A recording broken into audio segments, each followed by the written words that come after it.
Yo, yo, yo. Hello. On today's show, we ask, do missions make better tacticians? Does Blood and Glory tell a better story? Is meeting engagement best left in the basement? All questions we ask ourselves as we chat scenarios. Brian, the hobby killer Carmichael, joins us in the war room to preach to us how to believe. Wayne is between a rock and a hard place in the new terrain segment, and we discuss a Games Workshop foul-up that has the internet shouting, Flaming Galah! It's High Elves next. The question is, are GW too sparrow-minded? Hello and welcome back, everybody. How you doing, Wayne? I'm very well, thank you. Good. Hello, everybody, and welcome to Heelanhammer, sponsored by Odd Games. Before we crack on with today's show, I just wanted to clarify the offer that we spoke about on the last show. Due to recordings, the offer had changed between March and April. So in April's offer, if you spend £50 or more and use the code YOYOYOAPRIL with Odd Games, you receive a free magnet kit. So that's one Flexometal sheet, one magnetic sheet, 10 rare earth magnets, and that's enough to magnetise some stuff, and that's limited to the first 100 customers. So if you fancy that, get on there and order some bits and pieces. So straight into it then, Wayne, the news. Coming to you live from Portsmouth, this is the Heelanhammer Network News. So the network news, much happening this week then, Wayne, in the Warhammer universe? There's plenty. I mean, with White Dwarf coming out, which I only picked up today because I realised that my subscription has come to an end. Because you text me, didn't you, in the morning? Have you received your White Dwarf? And I thought, no, because I don't think it's. But you haven't got yours either, have you? No. I might be worth asking on Twitter and see if anybody else who has it on subscription's got it in case it's a delay because of the Easter holidays or something. Maybe. But I went out and got one anyway. So, and it's their 400th edition. So it's a bigger version. I mean, if you're into 40k, there's a load of tau stuff in there, which I know this isn't a 40k podcast, but I really don't like the tau stuff. I just think every model's kind of just a bigger version of the next one. You know what I mean? They just look, really don't like the stuff. So. No, they do look a bit similar. I mean, we're looking at the front cover of White Dwarf at the moment, and I said to you, is that Tonka toy on the front? It didn't look like it was a painted model because it's so crisp and clean. Yeah, I think the colour scheme does now because there's that kind of sand look to it. But not a fan of. I mean, they are, as with all workshop stuff, they are very well sculpted, brilliant engineering on the kits and everything like that. Fantastic. It's just the look of them I don't like. No, luckily for you, we're not on a 40k podcast. So no, that's good news. But I always like to look at the 40k stuff because there's always that angle of, can I use it in fantasy? Can I use it for something? Can I convert it? Can I buy a box of something to just to work with it? And obviously with that stuff, I just won't go near it. But just my personal opinion. No, indeed, and that's what we're here to give. So it's all good. Yeah, lucky for you. So I suppose at news, we should start talking about one of the most exciting things this week that's been talked about all over the internet is that High Elves have appeared on the horizon. Have they not? Yes. Yeah, I'll see some pictures of, I'd imagine most people have, of the Phoenix Riders. I assume they're going to be called Phoenix Riders because I haven't actually seen a name for them yet. No, they do look like phoenixes of some description though, don't they? Yeah. I mean, it was quite funny. It was me and Simon Hyatt from the club, we were tweeting each other the other day. That's Simon of Hoef, for those listeners who remember him. He's been on talking about High Elves before. Yeah, and he's had these a resin owl. I can't remember what company he got them from, but he had a resin eagle and a resin owl, and he's finally got round to painting them. And I said to him, basically said to him, you're going to use them when the new Phoenix come out. And he said he's going to cover them in red ink. Yeah, that's true. Yeah. Because you know what, they'll be really good, won't they? They're bound to be really good, obviously, to sell the kit.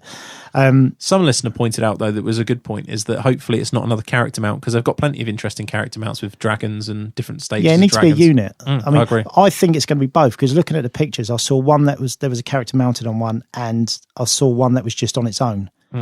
On that, the picture we've got like 5 or 6 of them in a group. Yes.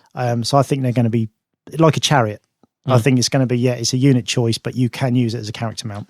I suppose we should say this hasn't been officially announced on Games Workshop, but from my understanding of the rumours, it's spiralled over the internet, but my understanding is that it was put up by one of the European Games Workshops on their site and then taken down pretty swiftly. So I'm presuming they made a mistake. But that's the understanding I have as well. But interesting. I'm not sure if I like them, but then it's only like, it's a kind of what do you call it, like a widescreen picture, isn't it? So it's very hard to tell, but they look flat, so they might be a Trish sculpt. I mean, she is their master monster maker, as they described her. But they look quite flat. I'm not sure. But then the one thing that really sort of jumped into mind when I looked at them is that if you put some arms on them and put a staff in one of the arms, you could have them as a flying Lord of Change. Yeah, that could work. You know what I mean? Because of the whole, fire, eagle head, could work. So yeah, I mean, I actually thought I made a bit of a joke on Twitter about it, but I thought that the one of them looks like anyone who's seen the Disney's Lion King. There's a bird in there played by Rowan Atkinson called Zazu, and the one at the back looked just like Zazu. So they go, I'm now calling it the Zazu Cav or whatever they're going to be called. I don't know. Everything gets a nickname. Yeah, they do. The old Pumbaa. The Pumbaa. Yeah, the Razor Ghouls, weren't they, from the Beastman? But yeah, so the Zazu Cav. But interestingly enough, someone made a good point. How do they ride phoenixes? Aren't they burning? I suppose they've got dragon armor. There we go. Well, maybe they pass through the. Oh no, it's only the kings that can pass through the flames of Nerion. Is it? Is it flames of Nerion to show that they're pure? I don't know what weapon skill they got. I can tell you that because it's the Witch King, doesn't it? He tries to pass through the flames, and obviously because he's not pure, that's why he gets scarred up and he gets burnt and then he gets encased in that magic armor. To obviously, no, that I didn't know. Not ringing any bells. No. Yeah, because that's how he tries to. I don't know. Good. I'll just go get me slippers and a cigar. I don't know exactly, but I'm pretty sure that in the fluff, basically, he tries to take the throne, and anyone who passes through the flames of Anurian, it's like this, like a ceremony. And once he's passed through that, then obviously he's pure of heart, and then he becomes king. And he tried to do that. He set up this assassination of the previous king and all this kind of stuff. And he tried to pass through it, but obviously he wasn't pure of heart, so it burnt him really badly. And that's why he's encased in that. What is it, like black armor? He's encased in or something like that. That's why he's encased in that. It's to basically. I need to check this out. It sounds like a good story. This. It's to give him strength. Yeah, it sounds like a good story. It's the story of You know, wow! I'll have to check it out. It's the Sundering. That's how the Sundering happened. Yeah, that's mate. Don't you ever read any part of the book apart from the back bit? No. The Sundering always sound like some newspaper. To be fair, so, yeah, I don't know. But yeah, maybe I'll have to check it out. I bet there's loads of high elf players raging because I've got it wrong. They went, no. It's sad that I kind of know the heresy story probably better than I do that. But yeah, interesting. That is heresy in itself, isn't it? Yeah, it is. Should be sacked from a Warhammer podcast. But yeah. So interestingly, let's talk about what do you want to see from a new book then, Wayne? I want to see some interesting unit choices. I don't want to see kind of like the whole it revolving around the characters. I want to see some new unit choices. So obviously the Phoenix, but I'd like to see maybe some like the Dragon Princes, but being like drakes almost. Like mini dragons. But then again, you get people saying, "Oh, that's just like Cold Run Riders." I just want to see something new, something different. Yeah, I mean, I saw a schedule release. I don't know if it's true or not, but I think the Dwarves are coming out in November. And even though I really dislike Dwarves with a passion because they're so dull, sorry, Dwarf players, that's probably got you up in arms now. But, they're raging at you right now. I can tell. They're throwing stuff. They've got a big community, those boys. They have got a big community, yeah. But I just find the book and the playing with Dwarves, playing against Dwarves, is the dullest experience in Warhammer ever. In my experience. Do you know what a lot of people were saying? But you play Skaven, dude. yeah, but they weren't always good, were they? No, I've had years of them being rubbish and nobody touching them. And even though they're really good, it's not like I'm winning loads of games with them. You know what I mean? So it all comes down to what you pick and how you play. Indeed. So, Dwarf players will tell you the same thing with their Bugman's Rangers and their Rune of the Stroller and all the rest of it. Yeah. It's amazing how every Dwarf player only needs about 12 inches of the table, though. You know that just random and I don't mean 12 inches across the table. I mean 12 inches in a corner. Yeah. I always feel like it sounds a bit gangster, that particular army. Strollaz Rune. Yo, what up? This be me, Dwarf Lord B. I don't know. It sounds cool.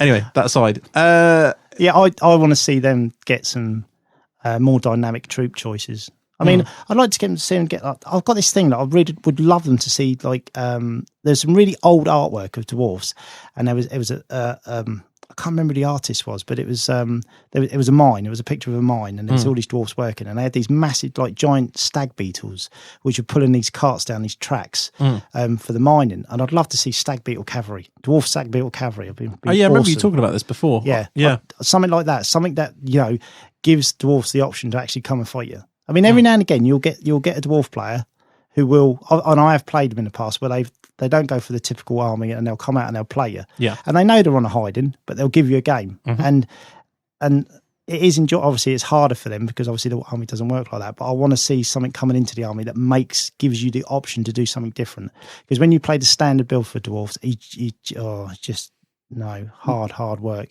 No, I agree with you. It's I just think boring. there's something can be done with augments or something along those lines. I actually, funny you should say that, because I played the Sheffield Slaughter in Jan. Obviously, we weren't recording there, but I played against local tournament player Rob Ritchie with dwarfs, and I was like, oh, dwarfs, I hate playing dwarfs, and it was probably the best game of the weekend, oddly enough. And well, I don't know, I had some really good games in that tournament, but it's certainly the best game I've ever played against dwarfs. But I think that was only because actually he took a charge early that I didn't flee. I let him catch me and it landed him right in my lines. So we had massive combat early, but without that, it would have been the normal sort of dwarf game, I guess, of me worrying about committing and him trying to shoot me, or vice versa. But anyway, we're not here to talk about dwarfs. We're here to talk about their arch enemies, the high elves. So from a new book, you just want to see interesting stuff, yeah? I want to see some interesting troop choices.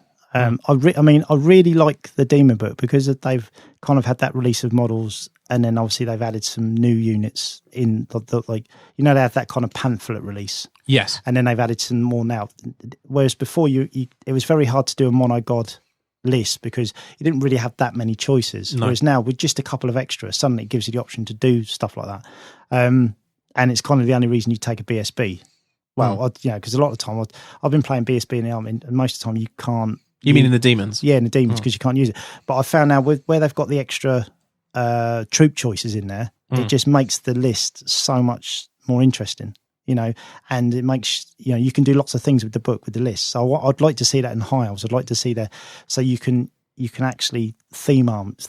I know theme's a bit of a dirty word now, but back in the day, theme was, a very positive thing. Yeah. I also think it is a positive thing. Just, I think tournament players, if they can make filth that was themed, would do it. It's just, they don't. So they don't tend to do it. But see, that's the problem. See, what you've just touched on there, make filth themed. No, that's not what it's... you just described why, theming is seen as, as a dirty word now, because that's the whole, that's kind of an... that's just wrong. I'm just wrong, man. That's just wrong, because that's what wrecks the whole point of theme. Theme is about making an army that fits a certain story, or some fluff in the books or whatever you want to do, and you're not really concerned about whether it works or not. It's just about making that army. And that's cool. I can definitely make you a story for any army you want, mate. Without involving portals and people walking through woods. Portals, job done. Everyone's a winner. I should definitely write GW fluff now. For me, the High Elf book, I really rated the 7th edition High Elf book. I thought it was the best book of 7th edition. I thought it was really balanced, had a lot of cool choices in it, was really fun, until they just brought out, obviously, the last few Power edition, the power books of that edition, and it ruined it. But for a little time when they came out, they were quite cool, I thought. And I really liked the feel of the book. And that, for me, that's always key with Warhammer books, is the feel. As I say, the Empire, for me, feel a bit bland like that. The Demons seem to play really nicely. MSU, they almost play like unbreakable wood elves in a way. That's how I picture them at the moment. Small units combining to with a rewarding feeling with playing them. I don't get that same sort of thing with Empire. I think, as I said on the last show, they're very much like, men with sticks, men with different types of sticks, that kind of stuff. I'd like to see from High Elves similar to you. And they kind of had that before, didn't they? Swordmasters are infinitely different tactically in the game to White Lions, and Spears felt different to the two of them. So as long as they maintain that, I'm not bothered if they keep ASF. I don't think with the current rules, Initiative 5 shows you how quick they are. So they don't necessarily need that always strikes first. But I heard a rumor the archers are going to be moving fire without penalty. Yeah, I like that. The Wood Elves had them. Why not? Strength-free bow fire. It always surprises me how much it does, but it's also I never feel like it's game breaking. It does what it should do. It's quite a nice little bit of support in fire. So depending on what they do with the core choices, and providing they don't overpoint them massively, they might be quite cool. So I'm looking forward to those. I just want the High Elf army, I suppose, to look like a High Elf army. I like it's the one army I really feel like dragons. You should see kind of like dragons and big things in it. It's all part of their nature. So that's of interest too. Do you think a lot of it will come down in points, to sort of mirror the Dark Elves? Do you know what? I'm not sure, because the infantry, if you look across the main trends of the books, has gone up. Empire became more expensive. Demons became more expensive, and they were quite infantry reliant lists. So it wouldn't surprise me to see them either stay the same, or depending on what they do with them, go up. I don't know. It depends. If there's a rumor that they might lose always strike first, and if they do, then I suppose they could come down a little bit to, I don't know, really. I think for me, if they made the infantry slightly more survivable in some way, either harder to hit or, I don't know. I think if they lost the always strike first, they would have to make them a lot cheaper. They would have to, because if they kept in the same points value and they didn't have ASF, Well, the initiative 5 anyway, so they're striking the same or better than most things in the game. So it's not really a big... It's the rerolls. Yeah. It's the reroll. Yeah. And rerolls in this edition of Warhammer, rerolls is massive. It's probably the biggest thing in the game. In my opinion, it's the biggest. It is the biggest thing in the game. Swings statistics massively, yeah. Massive. And you take that away from high elves, it would just wreck them. Yeah, that is a possibility. Because I just think it would destroy the army. Really will. No, I'm interested to see how that plays out with the way they're going to go. But yeah, I can see that. But yeah, that for me, the same sort of thing. I want the feel of the army to feel combined arms, really. I guess if I was a high elf player and I thought, is this an army I want to play? I'd want to see that combined arms feel. I want to feel like I could take archers, bit of cav, bit of monsters, this and this, and it'd be rewarding to play with that kind of thing, I suppose. And you get that feeling. But I mean, I suppose it's not too hard to do. You could do sort of like Mithril armor or something like that gives them, like Chaos armor gives them an improved save. I know it might feel a little bit like the game trend is going towards higher armor saves then, but I don't know if that's necessarily a bad thing. If you think more things survive, you throw in more dice, more attacks, don't know. Do you think these Phoenix are going to have like a flaming breath weapon? That'd be quite cool. I always felt that should be flaming or something, but yeah, I don't know. I don't know the fluff enough, but Phoenix Guard always had flames on the cloaks, so I was guessing it was something That's to do with because they're the flame, guard of the king, and the king goes through the flames to become the king. That's why they've got the flames on the cloak. There you go then. Get some fire. I shouldn't be telling you this. Well, no, it's not just for me. It's for all other listeners like me that need to know this. You're just plain ignorant, are you? Well, yeah, obviously. I know this stuff, obviously. Anyway, so yeah, that'd be interesting. I'm very, very much looking forward to that book coming out. So let's move on. More GW releases in Warhammer sense. There isn't any in White Dwarf 400. However, how are you feeling about the rate at which these books are coming out? Do you like it? Yeah, I think it's really good because they obviously are doing all the popular stuff first. Like the Chaos stuff and the High Elves, Dwarves. I don't really understand why they're popular, but obviously, like you said earlier, they've got a big following. Be interesting to see. Oh, Lizards are coming out. Apparently, Lizards are coming out before. There'd be High Elves, then Lizards, then heard Dwarves. That. I heard that on the interwebs. Yeah. So, I want to see a High Elf book. I want to see a New Bretonnian book. I want to see a Wood Elf book. I'll be all over that. Sorry, like I said high. That's what I meant. Sorry. Yeah, I said high. Yeah, I want to see a Wood Elf book because we haven't seen. I mean, when was the last release for Wood Elves? A long time ago. And I think they're going to have a massive shake up because they haven't been done for so long. I think the kind of design team and obviously the model makers. I think you're going to see a lot of really cool. Well, there's a lot of stuff. There's still quite a few gaps with plastics for them regiment wise. I think like plastic war dancers or Way Watchers, there's quite a few troops that haven't had them. Wild Riders, there you go. That's an army where, because it hasn't been done for so long, the plastic kits they have got obviously will be, the staple archers and the light cavalry. They could really almost reinvent that army. They really could. Well, I think they need to because to maintain some sort of feel to it, I think it's going to take a lot of brain power and play testing, I think, to make that army work in 8th edition because it's not a very 8th edition army that would feel very easy to use, would it? In its current form, it very much feels like you should be sitting as far away from anything that fights as possible. I know it's not the most fun way to play, and I really like if I had more time and more inclination, I'd love to have a army to play with down the club because I think you could make quite a fun game out of it. With those, but yeah, I'm interested to see that too. But overall, though, you're quite pleased on the release rate of all this stuff. Yeah, I think they're doing really well because there was obviously when 8th edition come out, there was I did hear quite a lot of moaning saying, "Oh, the books ain't going to come out quick enough," and this and that. But I think they're doing a pretty good job. I think considering they've got to obviously do the releases for the Hobbit and 40k, and they've got to support those. I think they're churning stuff out at a pretty good rate. Very good rate actually, because you think. The kind of quantities of models that they got to produce for obviously new releases, and I don't know how far advanced they plan everything, but it must be a pretty intense schedule to get the stuff out the way they are. No, it must be.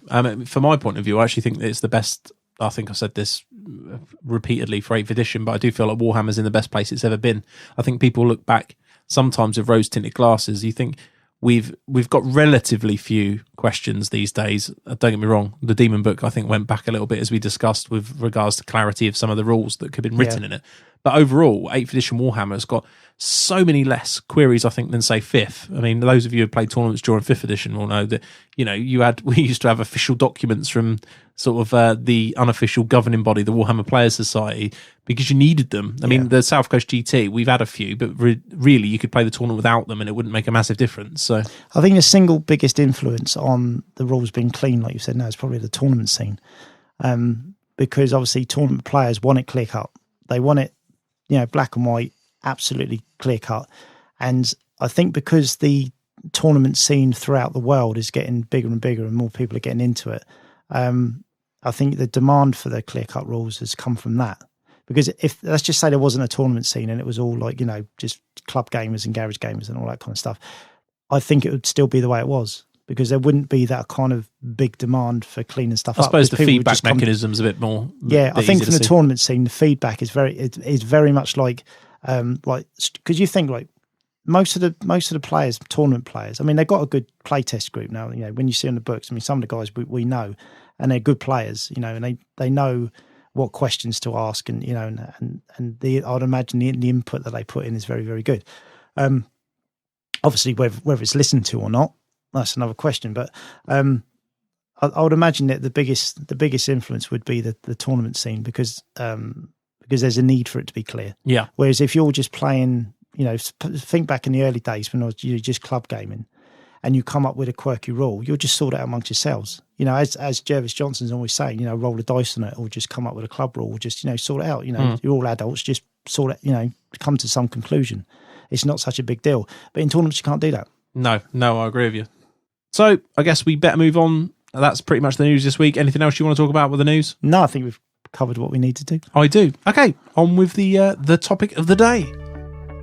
Lately, things haven't been working out, have they? I mean, you must have noticed it. I mean, there was a time when me and you were wonderful together. We really were, but things are different now. It just doesn't seem to be the spark they used to be. And I think it's time we had a change and maybe went our separate ways. And I've decided to collect Empire. Okay, Wayne, so scenarios. We've recorded this intro about 3 times because you said I sounded slightly odd, shall we say, over the time. Leave it at that. Yeah, we'll leave it there. So, scenarios. We thought it'd be a good time to discuss these because we have both said over our gaming time that we'd like to play more. And I thought we'd discuss the ins and outs. So, do we use scenarios in the majority of our gaming, Wayne? No. And I think scenarios, the way they're set up in the books, it's not what really this is coming from a real old school gaming side, but scenarios, the way they are in the book now and the way they're played in tournaments, say, and they're kind of general, to me, they're not really scenarios. They're just like something that's added in to maybe change the flavour of the game, which doesn't really work. Do you mean like the ones where they're pretty much just random deployment in effect? Yeah, random deployment. Odd deployment. To me, like scenario, like it's almost like campaign gaming where you had like really old in the 80s when you had like Vengeance of the Lich Master. So you had a series of games that led on from each other. But they were all, I mean, if you take like a really old, 1986, I think it came out, and it was Battle for Le Maison-Tel, which this guy called Bargranian had nicked the Black Ark, which was a Skaven item. He actually got into Skaven Blind. He nicked this Black Ark. And but he was one of the wizards that had double-crossed Heinrich Kemmler, the Lich Master. So Bargranian's in his monastery with his like warrior monks around him, and then Lich Master turns up because he wants payback. And also then the Skaven turn up as well because they want the Black Ark back. They managed to trace it. So you got this 3-way battle and it's over this monastery. To me, that's a scenario game. Yes. And obviously you wouldn't play that at a tournament because it's too complex, and obviously you need to, it only work with certain armies. And obviously if you use different armies, you'd have to change the scenario slightly to fit those.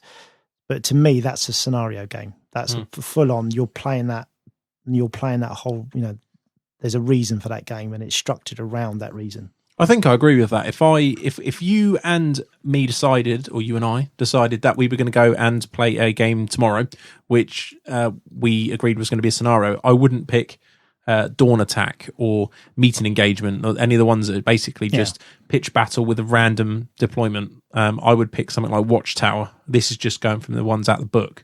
Something like Watchtower, I think, would be more fun from a. But even those, it's just like you've got one single thing that kind of it obviously does affect the game. But I just like them to be more complex, and they're kind of geared around. I mean, it does come down to club gaming or garage gaming, however you look at it, because you kind of, if let's just say you're playing, you're playing your Empire at the moment, and I'm playing Skaven, and then we actually work out, a scenario game based around our armies and the kind of troops that we use, and really go to town, like, and work out certain scenery from it. And there isn't just like one thing that affects the game. There might be 3 or 4 buildings that affect games, and there might be. You might even, like, if you enter a building, you roll randomly to see what you've discovered in that building, good or bad. To me, that's proper hobby gaming, and that's scenario play. That's what I think. That's fantastic. And I'd imagine there's a load of gamers out there that's how they play their normal games. And to me, that's where Warhammer is. That's how, when you play those kind of games, that really kind of opens your eyes up to that, how enjoyable Warhammer is. I'm not putting down the rest of it, because I like going to tournaments and I like that as much as the next person. But I think that kind of playing with Warhammer is really where the essence of Warhammer is. No, I said it again. No, yeah, no, yeah, no. I kind of agree with you. Yes, I do agree with you. And I think that we've played it. For long-term listeners, remember when we did a series when we were starting off with 2 smaller armies and we were playing 500-point games. We just did small alterations, didn't we, for the storyline? Like we made a breakthrough one where I had to get units off the board, and we made decisions during the game that we decided purely on fluff. Like, you would get the first turn, or this would happen. So, or for this game, we'll allow this. And we talked about off air after the last show about the fact that I'm doing Empire now, so we should get some small games in as I paint the list. Yeah. And would you let me use one demigriff on its own? And for 500-point level, it's quite a good character, isn't it? It's almost like a character, the demigriff. So it made total sense to break the normal army rules to play that kind of scenario. But I think if you're playing for fun, you're not playing for competitiveness, then why should there be an issue with that? Why should I have a problem with, if you suddenly turn around and said, I want to take 5 units of single demigriffs, then I know you're up to something. Yes. You know what I mean? Because obviously you're used to that as a tactical, and you're not playing for the fun of it. You're just trying to pull a trick. Yeah. But if you just say, I just want a single demigriff, or even if you turn around and say, can I have a character on a single demigriff? And then we say, right, the demigriff is now a character mount. Yeah. And we use that. Why not? Yeah. There is no reason. If you're just playing for fun, why not? There's no issue with that. I did mean to ask you though, can we do the scenario where I use the 12 steam tank train? You ambush it on the way? Yeah. That sounds fun. It's on its way to Nuln, and no. Yeah. Yeah, no. Yeah. No. Never. Yeah. Exactly. So let's talk to me a little bit then. There's always a discussion on forums, especially where tournaments are concerned, about whether scenarios encourage or discourage more tactical play. What's your opinion on that? I think it comes out when you've got the really good players, the top players, they'll always take this into consideration and always make the list work around. If they know that there's a certain amount of scenarios and they're in a certain order, and it's very structured, and they know that there's like a pitch battle game 1, a pitch battle game 6, and they know exactly what's coming in between. They'll tailor their lists to. They won't make their list all about those scenarios, but they'll take them into consideration. Whereas probably half the field that go into tournaments won't. They'll just pick their list and then they'll kind of deal with stuff as they need to.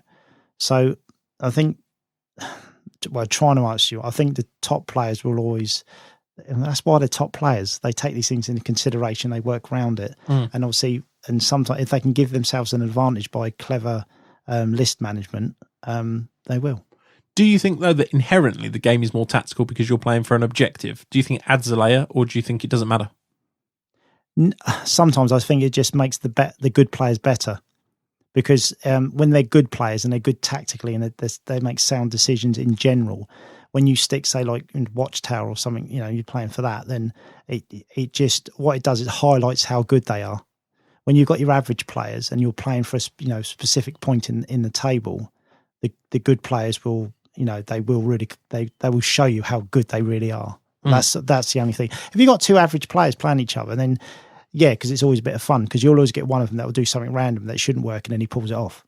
So that and that's always fun anyway. Obviously not for the guy who's losing, but I think the the scenarios in the rule book are really geared at tournament play. It's almost like the way they're I mean, there's six, you've got enough there to do like your six. Well, they do work. Tournament. I mean, the Throne of Skulls uses them randomly determined. I've attended tournaments that play 1 to 6 in a random order and things like this, or they're just mixed up. So Watchtower's not game 6 because there is inherent problems with playing Watchtower out of a building. I think from my point of view as a tournament organiser, the reason I've always avoided them is my belief after playing them a lot in tournaments, and when 8th edition came out, that's all I played in friendly games was rolling the scenarios because we all presumed they would be out there and we wanted to give them a fair cop in tournaments. Yeah. I think the problem with them is what happened was that the random deployment ones especially, I felt weren't tactical. They would ruin games. I remember playing Ben Johnson, who's one of the UK's best players at a Lurker Grand Tournament, and I had the Lizard Man life list when you could use all the magic dice out of the rule book and everything else. It was brilliant. And he had an Orc and Goblin list. And half his army ended up in one corner, and his level 4 and a big load of points ended up in the other. And I just ran at the half that he had no hope of being in the game. And that kind of thing, unfortunately, for tournament play means it's not there. I'm not even sure from a friendly perspective that makes for a good game. You'd almost want to re-roll, wouldn't you? And go, do you know what? Let's do that again. Yeah. When you sometimes get units that start, one of them you roll for each unit, and some get delayed. You can have someone's war machines be delayed first turn, and then it's like, oh, okay. Well, moves on second turn, can't shoot. And things like that, or moves on first turn, can't shoot. So those kind of ones I don't really like. I like the ones that, if you're going to do them, the ones that really impact the game. So the Watchtowers, if I'm playing that with you, I'd love to play Watchtower. Watchtower, I think, is a fantastic game. The same way as my personal favourite from previous editions was Last Stand. Do you remember that? When one of you had double the points and you set up a little village with defended obstacles. I mean, under the current rules of 8th, that would work really well, I think, because there's rules for walls that make it very good to stand behind them. So that would be good. But the random deployment ones I'm not a big fan of. So yeah, I quite like those. The thing is, if you've got a mismatch between armies, so say like in your, I'm not saying it was, but let's just say in that instant you just said, if you had the Orc and Goblin player was thinking, oh, this is going to be difficult for me, I need every bonus I can get, and then basically it works against him, he's almost guaranteed to lose. Yeah, which is pretty much what happened in that particular instance of game. Whereas if it had happened to you, then suddenly it might level the field a bit. That's it. It's almost, from a tournament perspective, I think when you're looking for a deserving winner, in a way, that's why I didn't like it as a tournament organiser. I'm not saying it's not a good game, and yes, I think it does make you think more tactically to a degree, but it doesn't determine the best general. I know there's people going, no, you can't determine that anyway because there's dice involved and things can happen. Yes, but on the majority of occasions, as proven by the fact that the best players always seem to win tournaments, or not the best player at the event, but generally the people that win tournaments consistently do well. Yeah. The game does allow that. But I think if you keep throwing in scenarios that will throw that out completely, it just is another variable that you don't always get the most deserving winner. Yeah. And that's the only reason I've avoided them from that perspective. But from a general gaming perspective, they are enjoyable. But I'm not sure if you and me played and you ended up with your Skaven list, one of your fluffy Skaven lists that needed the general to be there, or say a Goblin list that needed its general, and 3 units ended up on the left-hand side and I shot one on first turn, panicked the other 2 off. It's a particularly great game, isn't it? Game's over, isn't it? Yeah. But Watchtower, on the other hand, be fantastic. From a fluff perspective, as long as you, again, it all comes down to the 2 players, doesn't it? If you and me both knew we were playing Watchtower, we both bought armies that had a unit that could go in there. Like if I used a normal sort of tournament-esque Empire list, I turned up with 2 units of Demigryphs and a steam tank and stuff, and only 1 unit of infantry, I don't think it'd make for a great game, because it'd be me trying to smash your army to get my 1 unit in there. Yeah. But if you and me both knew we put relevant units, it could be a really good close game. So yeah, I remember playing it was at Warhammer World, actually, and it was Watchtower scenario. Yeah, that was the Lurker GT. That one, that's where I played that game. And I took a unit of Plague Censer Bearers purely for the Watchtower game. Yeah. And they were rubbish. They were really bad in all the other games, but in that Watchtower, this guy put. Didn't you play vampires? No, I played demons, and he put I think it was like 30 horrors in this Watchtower, and then my 8 Censer Bearers went in and just cleaned them out. Because obviously you can only use a 10 mod for each, and obviously the way they fight in that kind of scenario are just amazing, and they battered them. But it was, but that's why I took them, because I knew they'd be, right for that scenario, and they worked. They worked great. So, no, it's good. It is good. That there's always a lot of good stories, I think, from Watchtower. Unfortunately, players ruin it. because you get the ones that, like when we could, they'd put 40-man horror units in the building, and the other person who'd playing Wood Elves. It's like, yeah, good game. Yeah, this isn't really a game. Yay! That's like, as I said earlier, when you got a mismatch and it works even further against the player that's struggling, that knows it's going to be a hard game anyway. Then it kind of, I think in what I deem as a serious Warhammer, big tournaments, you're better off with the 6-pitch battles. But so talking down your gaming club, then, if you and me were going to play tournaments, do you feel like you should definitely have a narrative of some sort? Do you think that really adds to the game? I think if you've got time to do that and put the effort in, I think you'll always have a lot more fun, because you kind of, the emphasis is not on winning. The emphasis is on enjoying the game, and that does sound a bit romantic. It does sound a kind of like, really, but that is what Warhammer was designed for. I also don't think it is that romantic. When you and me play, especially when we were playing those low-level points game, I really wasn't interested in who won. And I think it would be the same if you're not practicing for a tournament or going to a tournament, or you've really got a personal grudge against the guy you're playing and you want to smash his face in. I really don't I really don't think it matters. It doesn't, does it? No. If you and me turn up in a couple of weeks and we want to play some fight over some graveyard that we've decided to make a scenario up, and there's the story to it, and you've spent some time painting some terrain and I've spent some time painting this particular character or something that's going to play in my army, I think you're more interested in, or you should be more interested anyway, if you're into this hobby for this kind of reason, in how that plays out and you using those things you've spent the time making. Whereas in a tournament, that's second to winning, isn't it? Really? Yeah, in a way. My boy said to me the other day, because he's got really into the 40k, so I've got this kind of I've got a Imperial Fist army painted, and I found a load of Chaos Space Marines. Don't know where they come from. Don't ask where they just appeared. But I had a load of Chaos Marines in the shed, so I got them out, and he plays with them like every day. Yeah, he gets them out, even if it's just for like half an hour. He gets them out every day, and he's like, and he said to me a few days ago, can you lose Warhammer and still enjoy it? And I said, yeah. I said it's not. I know you always say this to kids. It's not about winning and losing. I said, but it isn't. I said, because it's all about you and your opponent. You can lose every model in Warhammer. Some of the best games I've ever had, some of the most memorable games I've had, of games that I've lost. I mean, coming from me, I've lost a lot of games. Yeah. But you kind of look back and you think, that was, if every game could be like that, I'd be very happy. I'm going to tell you a secret now. When I first started playing Warhammer, I didn't care about winning. Like, I honestly didn't. When I remember going to our gaming club that obviously we've been members of. I wish you was like Jeremy Cole. You had on that lie detector. Yeah. Lie detector. His heart rate's just gone up. Yeah. His pupils are dilated. He's dilated. Yeah, I honestly didn't care. When I first got my first Wood Elf army, this is back in 5th edition, just literally 5th had just come out, it's just after 4th. I remember going to the local gaming club and I'd spent ages painting these 20 bowmen. I'd been following the White Dwarf Tale of Four Gamers, where the guy had done his Wood Elf army, and he'd been taking it to tournaments and things. And I'd sort of been looking at his reports and thinking, yeah, that's really cool. And I'd just spent ages painting this army, and it was only 1,500 points, and everyone down the club played 2,000 plus. I think it was 200 back then, WPS sort of thing. And I remember playing Alan, and he just wiped me off the board in like 3 turns. But I really enjoyed it because all I cared about was kind of like playing with my models and seeing the work I'd done on the table. And I went on for that for years. It was only tournaments, I think, that wrecked that for me. And then you start to think, actually, this winning thing's quite cool. And you carry on and you want to be competitive. But overall, I think that most people, not most people, but I would imagine the majority of gamers probably start off with that mentality, where it's just a game, isn't it? You think how long I've persisted with the whole moulder. But it's kind of like, that's what I enjoyed painting. That's the whole feel and the look of the army I enjoyed having. Is there enough players that sort of take that attitude? No, not in a tournament scene. Well, no, but then that's not what they're going to gravitate to, is it? It's a tournament. They're not there for sort of giving everyone an easy ride, are they? They're there to try and do as best as they possibly can. But I think these scenarios kind of help it. I mean, it's a bit like, I'll give you the example. I play Canasta quite often, and other card games with members of my older family, should we say. And I really don't care whether we lose. I actually quite like it when I'm losing and your back's up against it and you want to it comes down to your skill of how you're playing and everything else. I enjoy the challenge. And I think when you play Warhammer socially with scenarios involved and things, that aids to that kind of challenge, doesn't it? That tactical challenge. In a tournament, I don't really care. I just want to win.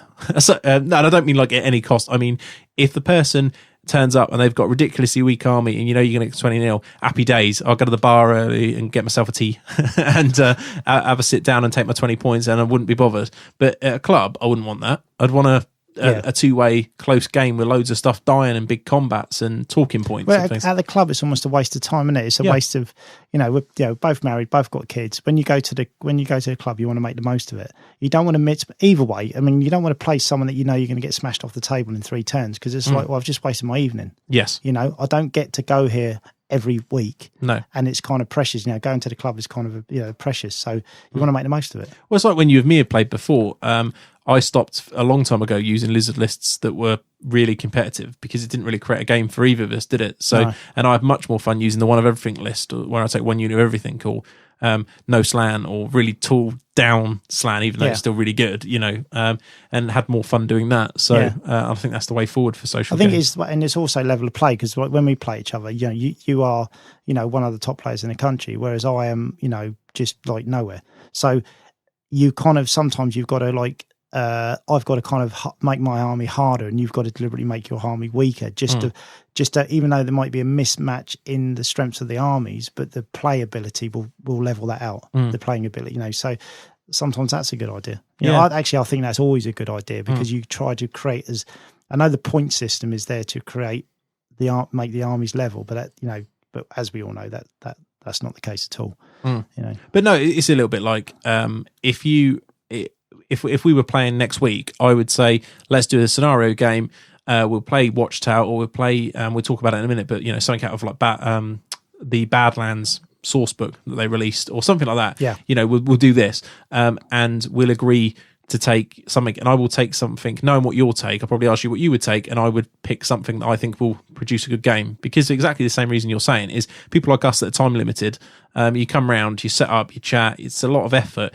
If it's a non-game, if I just blow you away with a cutting-edge tournament list, it's no fun for you. It's no fun for me. There's no challenge. Going back to the card example, it would be like me playing my daughter and just literally beating her round after round after round, rather than people who've been playing more years than I have and having that mental challenge of trying to work out how to beat it. And I think that taking a lesser army and in a scenario game, not necessarily a lesser army, but a non-optimal build or something you're not used to playing with, that can throw up tactical challenges, is more enjoyable for both people, because you have more of a game, because it is more of a game, and I have to really think about what I'm doing. You think of it, I mean, this had never happened, this is just something that's just popped into my head now, but imagine going to a tournament where every player's seeded. So say you take say for example the top 10 players in the country are seeded, the comp in which they can pick their armies is different to the next 40 players, and in their comp is slightly different to the bottom 40 players. So basically what you try to do is you try to create a level playing field through the restrictions of what they can pick in their army.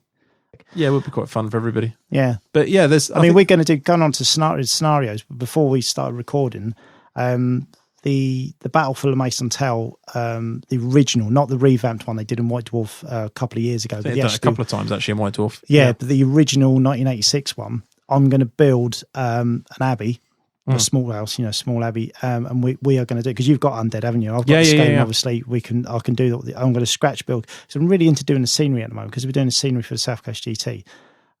Really into sort of making. I was playing around last night. I was making some fences. So I'm doing some commission work at the moment. Doing some rat ogres and an A-bomb, and I've got some demigriffs to do, and then a hurricane. But I was working on just taking some plastic and making some fences and stuff, and sort of working that out. And I want to do this abbey, and then what we can actually do a proper. I mean, we might have to play a few games beforehand just to get the balance of the armies. Yes, and then once we've got the balance of the armies, almost structure the lists to make it a good game, and then have the proper game that we'll do the report on.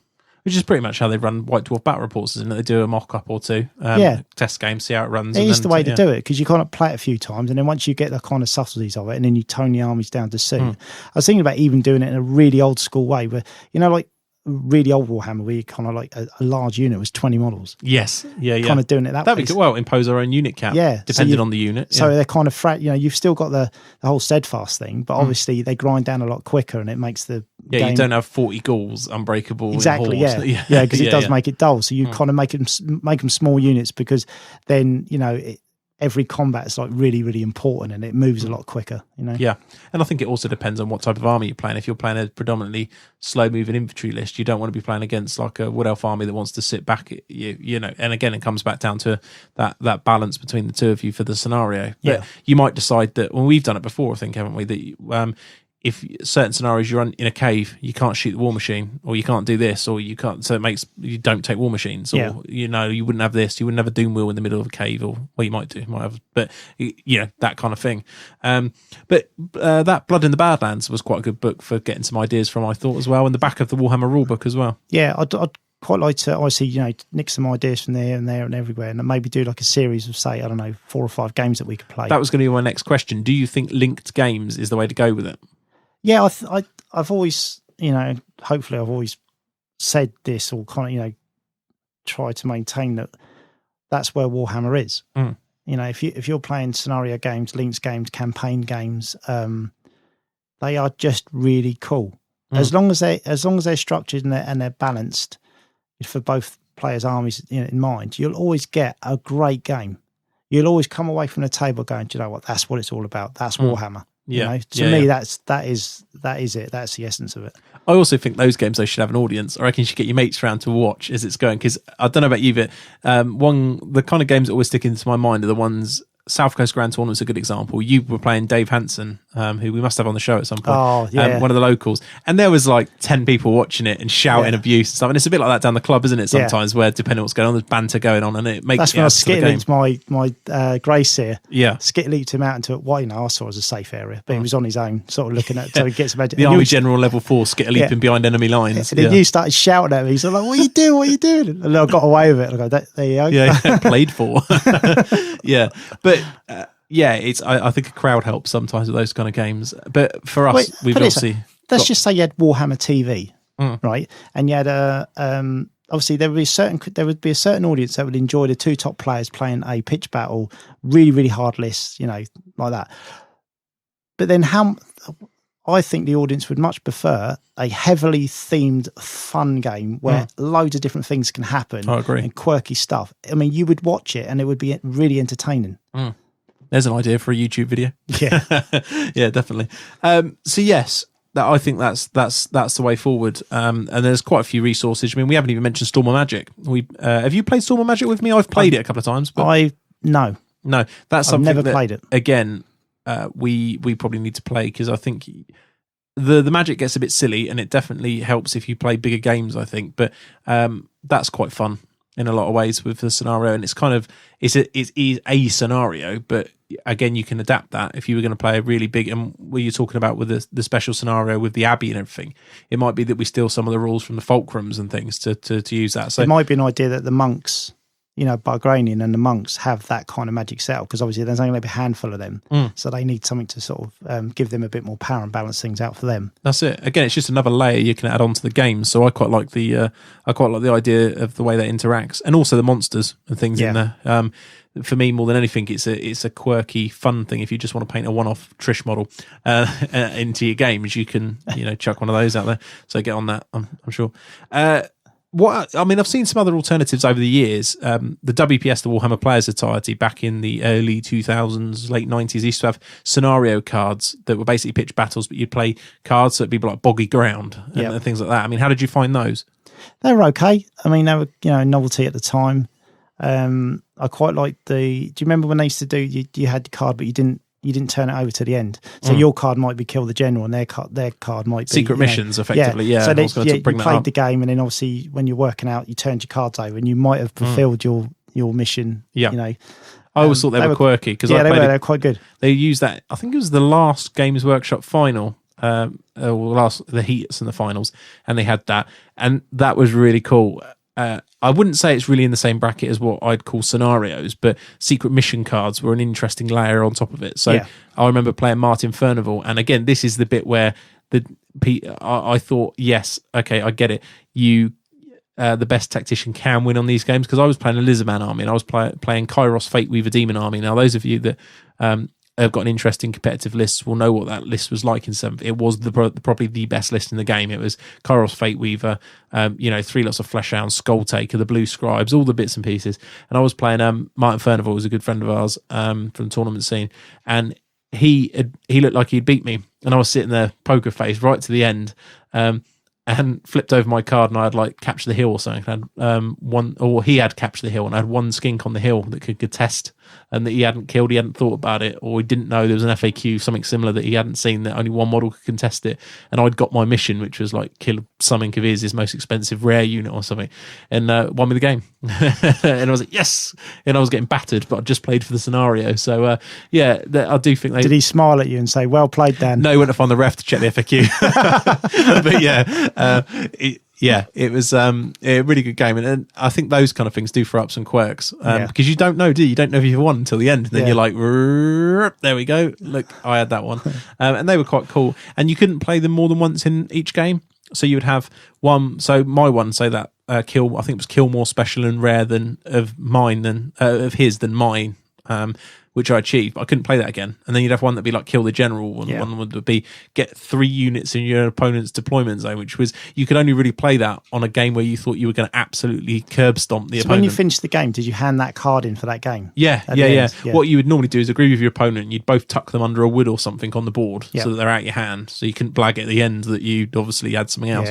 And then you would hand those in with your result slip so you couldn't use them again. But it was quite quirky. It did bring up some good things, but the hard one was get 3 units in your opponent's deployment zone, because you pretty much, that was your banker one. If you looked at it and thought, I'm going to smash this guy, you had to play that one to because it's the only way you're going to get all 3 units in the opponent's deployment zone for the end. So but they were quite cool. I think they're an alternative. I can't see anybody playing those in friendly games. You'd just agree on a situation, wouldn't you? You'd say, but for a tournament, it was an interesting or you'd know what they were up front. You'd have like three things of that ilk. You just say, we're playing on a battlefield today that's boggy ground, so everything's there coming to the game, so you'd know, which gives you an impact as well on your list design.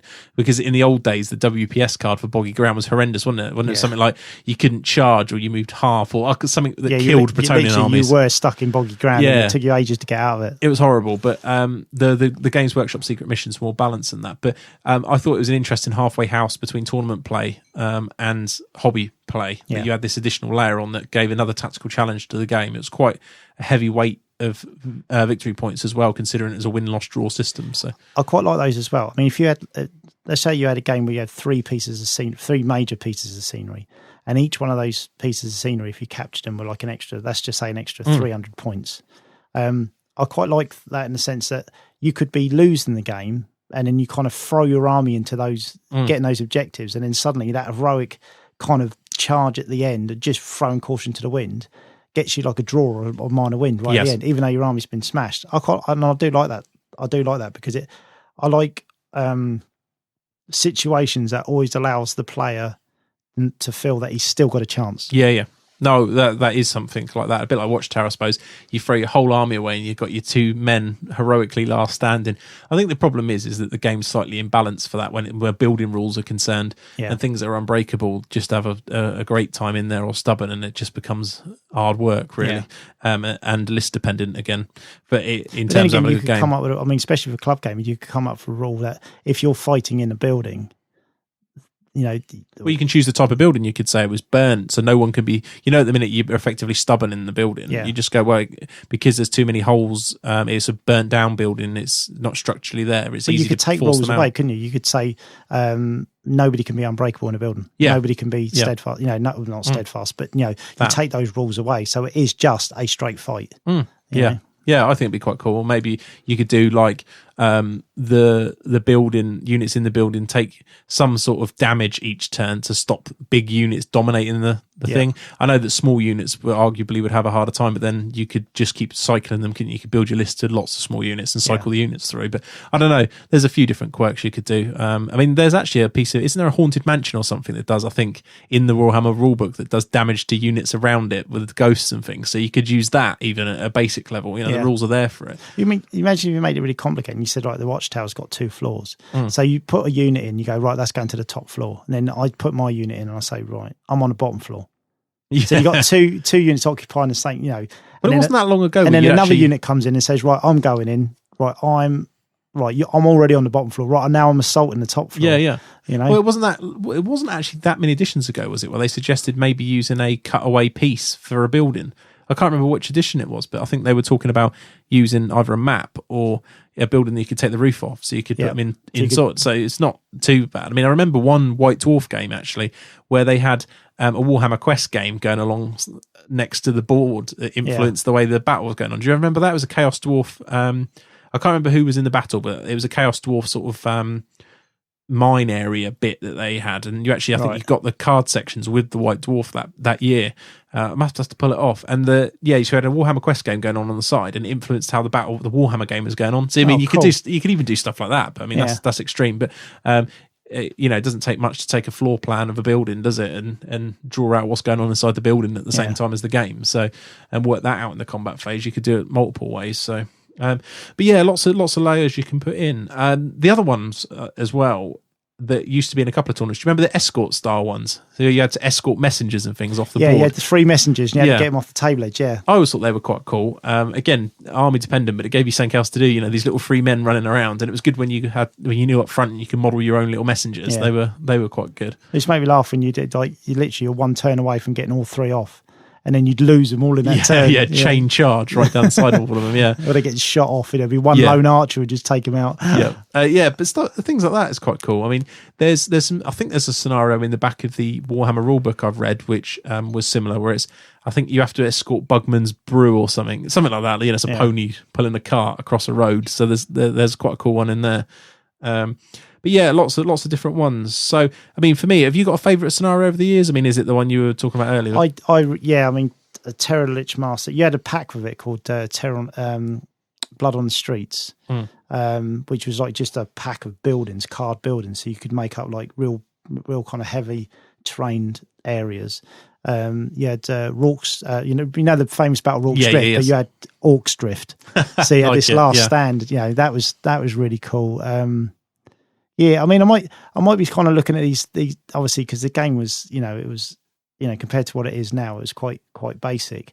So, but then saying that, because it was quite basic, it seemed to just work. Everything just moved a lot easier, and it's quicker in one sense. But then in another sense, there was a lot of loopholes in what you were playing, so you had to kind of come up with your own stuff. But looking back, I really love that stuff. But everything was club gaming. It took a while to set up and obviously get your armies right, and there's a lot of preparation in it, which probably, with most Warhammer games there isn't now. No. But it was worth it. Yes. It was really worth it. No, for me, the best one was always that last stand scenario. Don't know why. I remember he's, much more regular on the tournament scene now, but very regular years ago from our club, Sedge.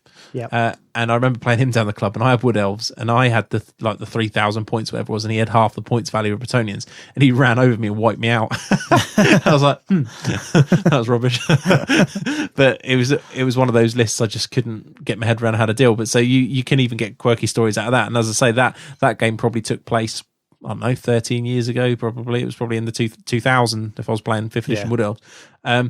And it still sticks with me now. So they're obviously memorable games. So scenarios. I'd like to do more. I'm not necessarily sitting here telling tournament organisers that they should do them, although I do quite fancy playing a tournament that's 2,000 points, no comp, rulebook Warhammer, but that's just to move away again from what we've been doing. So don't you think as well it's a really good way, because I found this on play, because I'm not going to Whoops this year, and it's the last one. It's the last one as well. Yeah. So and I just can't make it. There's basically something's happened at work. Can't go into it, but I can't be there. But I always found that Whoops kind of refreshed me for Warhammer, because no matter how kind of like you go to tournaments, and sometimes they could be like, oh, this is a bit like, it's not really me. And then you go to Whoops, and because it's so quirky, with the scenarios and the random elements and everything, and obviously the side events with the dungeon duel and the horse race.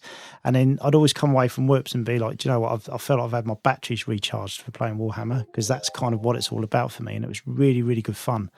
So in essence, it's kind of like, if you ever get a bit jaded with Warhammer and you feel like the tournament scene's sort of like, it's all getting a bit bland, a bit dull, play these like campaign games, play the campaign, the heavy scenario games. They will kind of lift your spirits, if you like. They'll get you back in the game.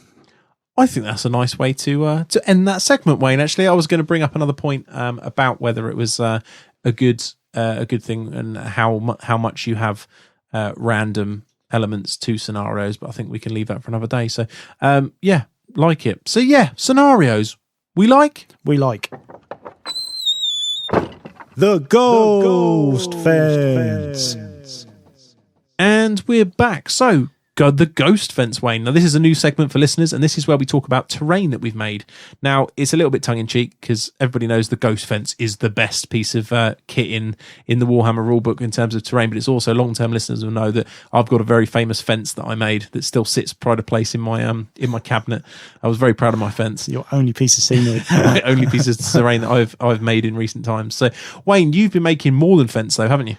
Me and Brian Carmichael are making loads of scenery for the South Coast GT for people to buy.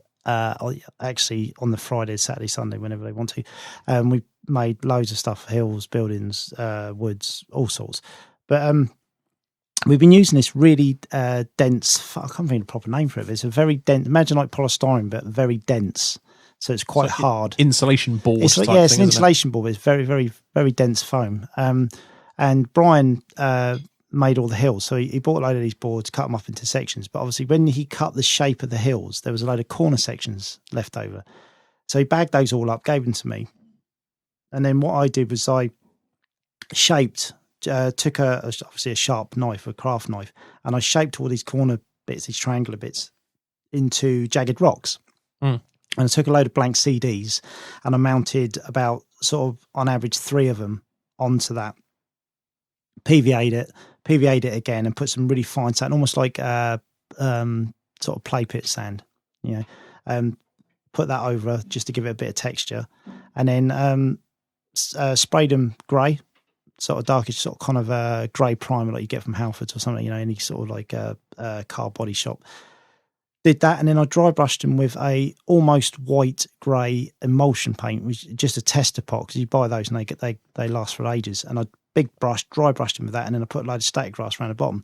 Really, really simple to do, but I've made like 30 of those that are ready for sale, and they look great. Yeah, I mean, I liken them because I think from memory it's pretty much exactly how the Games Workshop used to make them. The bits that used to be in White Dwarf years ago, before Games Workshop terrain existed, when you saw a piece of rocky outcrop or a hill that had a bit of the face showing, that's exactly what your ones look like. And it brought back some good memories, actually. So I look forward to having some of them on the board and playing. I think the scenery, as long as it's nice and clean and crisp and, it looks neat, because it's got, obviously it's got to be a certain standard, because at the end of the day, we're trying to sell the stuff. So it's got to be worth buying. But yeah, I'm really into the set. I'm really enjoying it at the moment. I kind of, because I've enjoyed for quite a while now using the strips of plastic to sort of make anything and everything out of, whether it be stonework or weapons for creatures or, whatever it is. But with this whole scenario thing that we were talking about earlier and the Abbey, I want to take a couple of kits and make the rest of it out of plastic and actually make the Abbey. So we've got something, so we can put on the website, there's a visual thing, and take some really good photos of the armies and the actual battle taking place. But obviously wait for South Coast GT to get out of the way, because I've got commission stuff and all that. So I want to kind of get all that out of the way, and then I can concentrate on building this building. And I'll take pictures of it as I go, and then we can do like a blog on it, basically. But yeah, I'm really looking forward to doing that.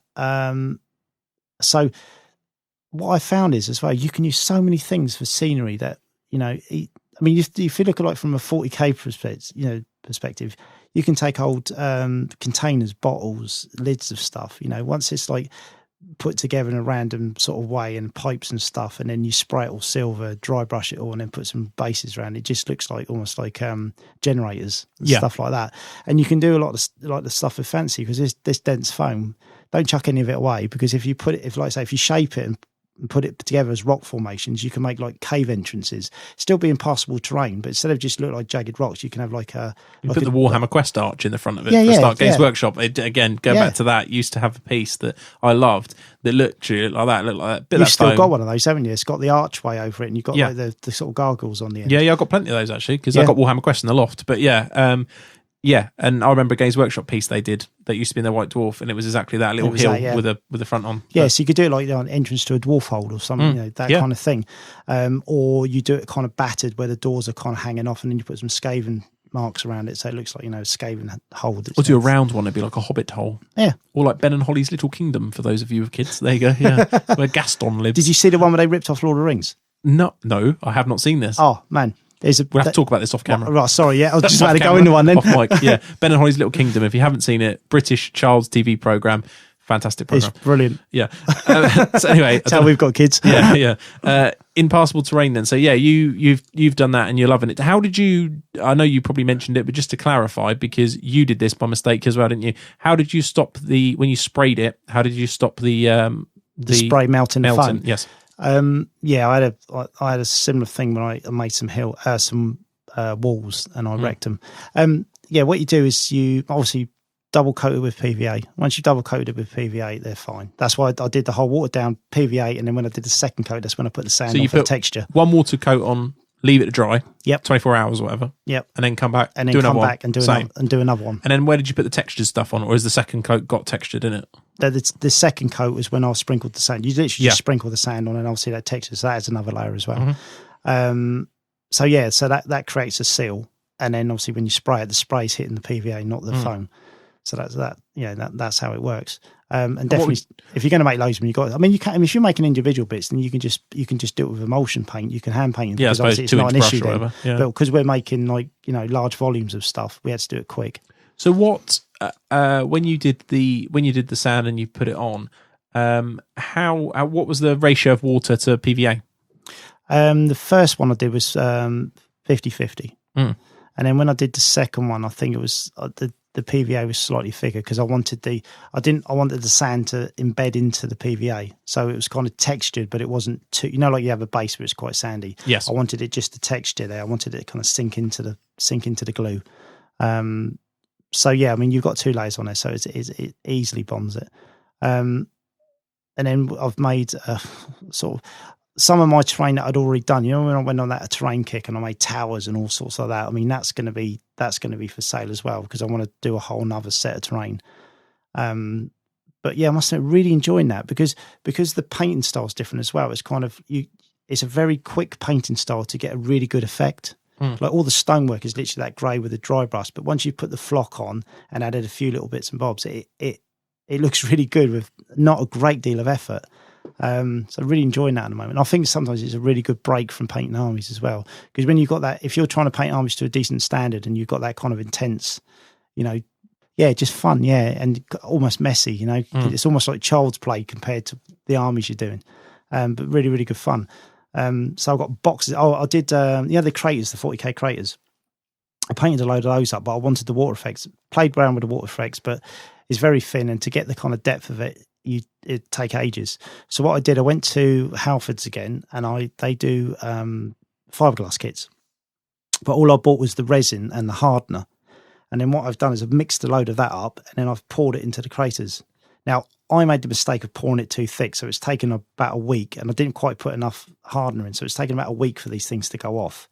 But if you did it slightly thinner and put more hardener in, obviously, it works a lot better. But it's great because it actually looks like there's pools of water. Oh, brilliant. And it's there's not like bubbles in the resin, it's clear. But since then, I found a friend of mine who does fiberglassing. He said that you can buy tints for the resin, so you can get this stuff called, I think it's called clear cast.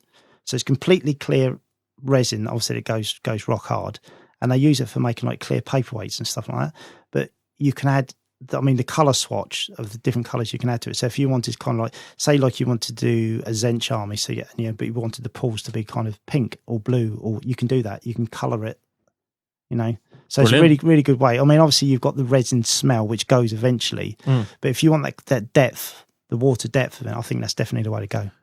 That might be worth looking at, actually, because I used water effects for a while, and it took ages just to build up any sort of depth. So that's obviously, I suppose, how you see these Golden Demon entries where there's a big like lake underneath them, and it's sort of like a cutaway. I bet they're done at a clear cast. They're kind of, they've made the box up and they've poured that stuff into. I bet that's out of the clear stuff, because it is literally, I mean, the stuff I've seen made out of them, they kind of look like just clear plastic, for paperweights and stuff like that. So there's obviously you can do quite a volume for it to dry. I suppose it's just a matter of playing around and making sure you get the right amount of catalyst to resin to make sure it goes off right. Brilliant. And I think we'll leave it for next week, actually. Next 2 week show, because you've been doing some towers and things. I'll be interested to hear your way of doing watchtowers and things fairly quick. But for now, impassable terrain. Anything else you want to quickly mention about your impassable terrain, or you think you covered it? No, I think it's a pretty basic thing to do. It's kind of, like I said, I think they look like I spent more time than I have. But I suppose the experience of like being into this as long as I have, you just pick up loads of tricks, don't you? Little cheats, if you like. Whereas if you kind of just come into the hobby, you might look at some stuff and find it a bit daunting. But just have a go. I always say, no matter what, just have a go. Brilliant. Good. Okay, Wayne, thanks for that.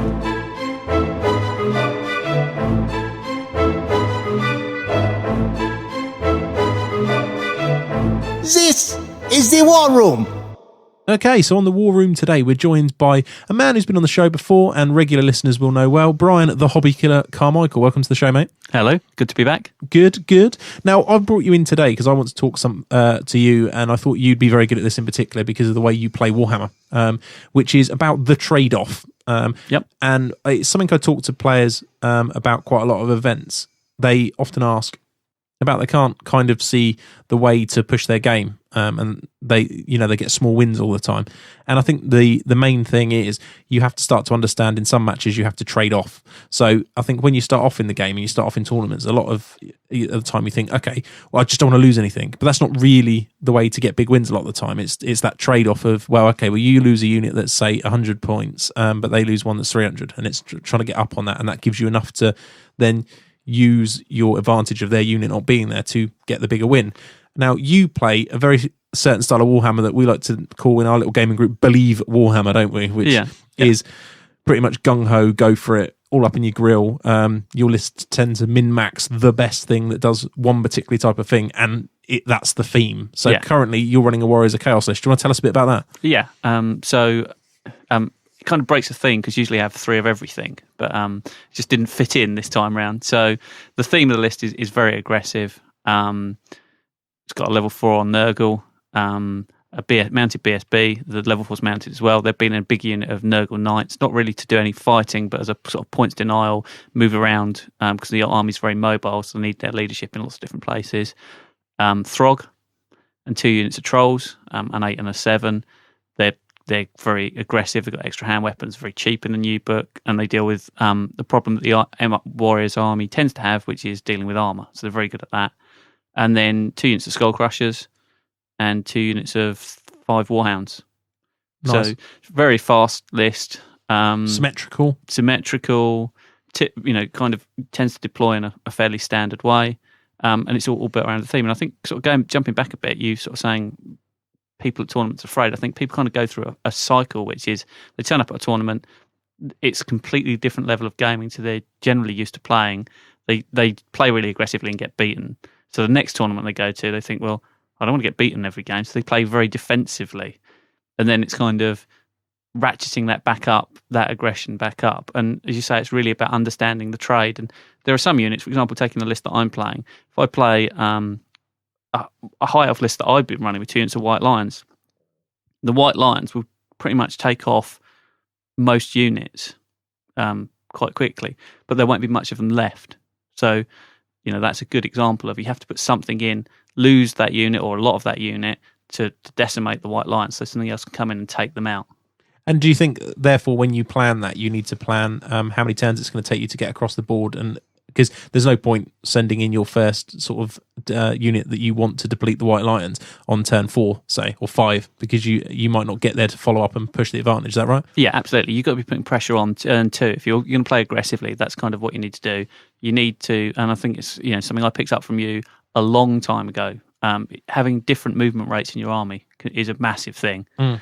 Even in the current army, it's a difference between movement 7 and movement 6, which doesn't sound a lot. But it's movement 7 with Swift Stride on the Cav and the Skull Crushers, movement 6 on the Trolls.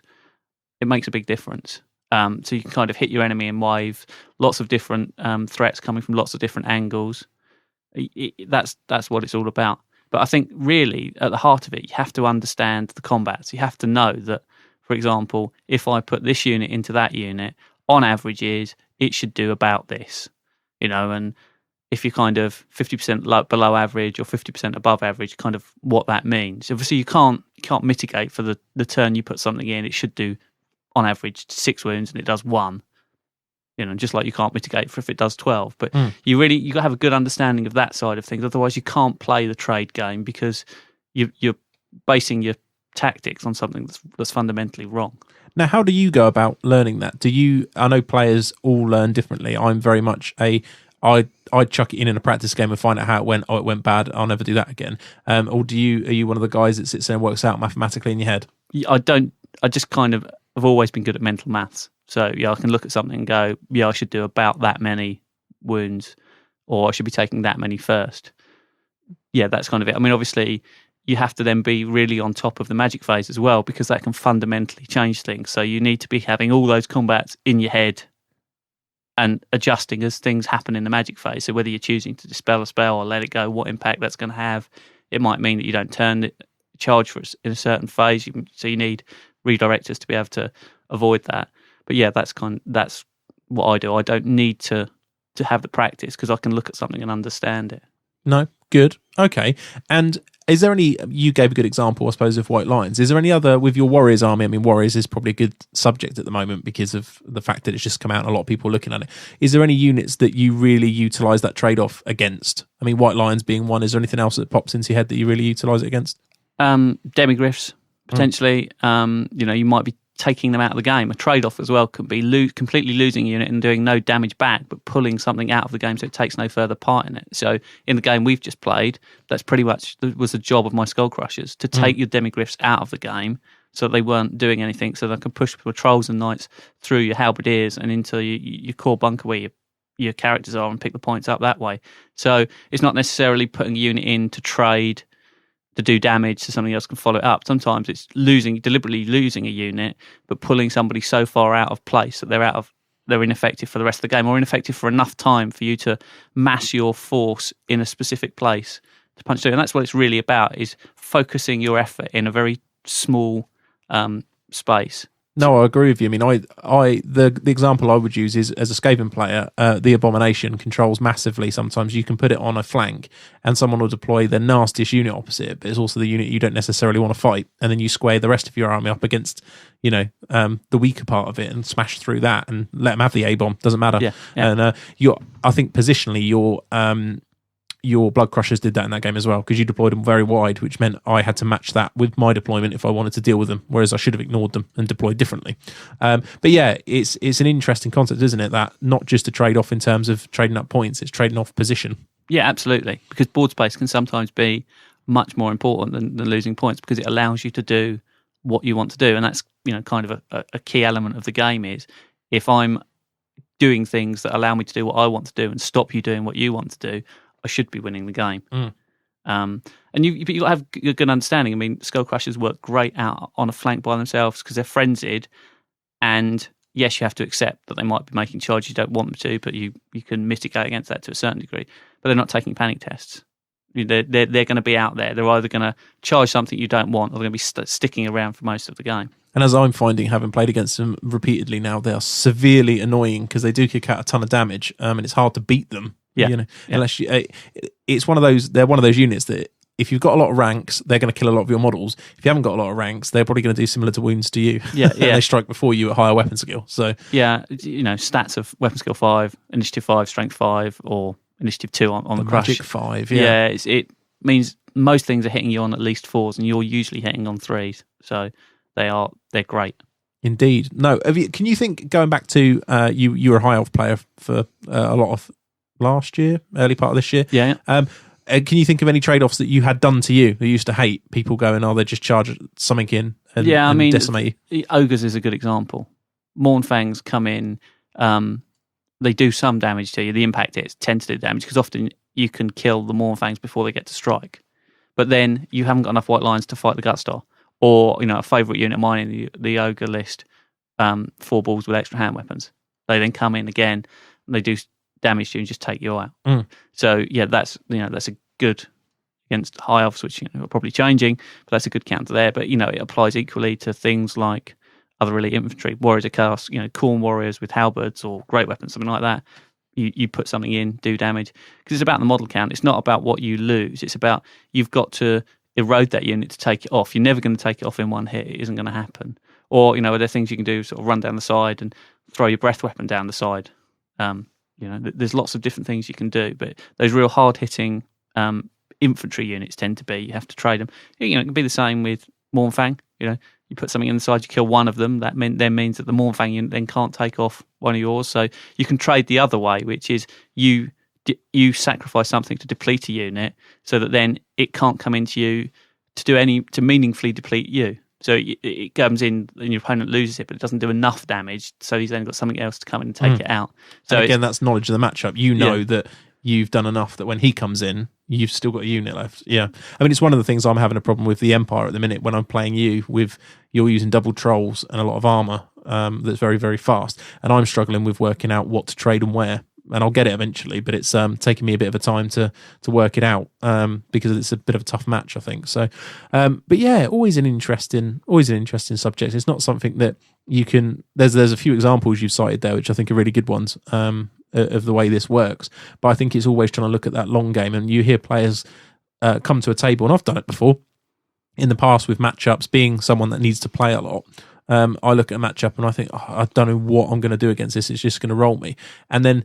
Especially in a practice game, you put some stuff in and you think, actually, this isn't as bad as I thought it was. And then you start to know that, okay, well, what I've got to do is I've got to give up 50% of my army to get the big points. Yeah. I've got a good example with the Empire, I suppose, is you can't deal with, I don't know, some knights. You think, I can't get these characters. But the bottom line is, if you keep shooting at them with bits and bobs, you kill a couple, and then suddenly the characters don't have the look out, sir. But that's turn 4 or 5, and you've got to play from the beginning to get that trade off. So, it's an odd concept, but I think that's where people and more inexperienced players fall down, is they look at that double white lion list and don't try to play against it. Yeah. There's two types, I suppose. There's the one that does try and play against it, completely mucks it up and gets wiped out, and there's the guy that tries to play against it and then realises he's done it just about right and had a great game. He might not have done it perfectly, but he's learned something about the match for next time. He knows, okay, well, next time I will chuck my Mournfang straight in the front of them. Yeah, I mean, I had at Pompey Pillage last year, I was running the double white lion list, and apart from one game,